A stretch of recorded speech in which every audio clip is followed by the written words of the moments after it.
Print is dead, but for Tish Leizens and her small magazine in the Pocono Mountains, the recession may have brought just the incentive needed to help turn her magazine into a successful business. For Tish Leizens, publishing was all she ever knew. So when she and her husband Ed settled in the Pocono Mountains in 2006, creating a magazine on life in the region seemed like a perfect fit.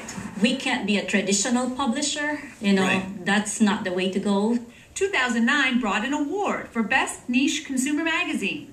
But Our House wasn't immune to the dire straits faced by countless magazines and newspapers across the country. Our revenues were down, but our fall issue, our revenues were down by 50%, and our goal was to break even last year. So when we looked at our numbers, we kind of knew that, it was very difficult for us to make it for that year. So Leizens brought on publishing veteran Tom Donnelly to help grow the business. There's people in Manhattan that will come down into this area. She conserved resources, cutting the winter issue. And with only 2 full-time employees, Our House is keeping overhead to a minimum. We outsource not just editorial, we outsource our distribution. We have a company working on our distribution. They take care of our accounts too. And the page has turned for Our House. Advertising is up 20%. Returning players, okay? We got Crystal Springs, back in.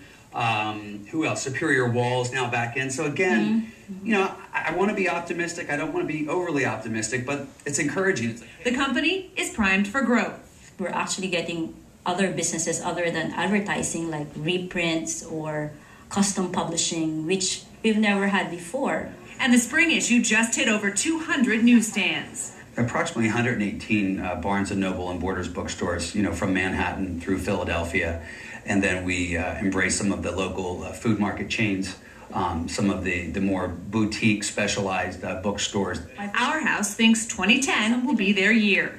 We have a real good brand, we have a real good magazine, we have a good product, and we have a niche market that nobody has really tapped into. We do expect to at least break even and make a small profit for this year. Christine Romans, CNN, New York.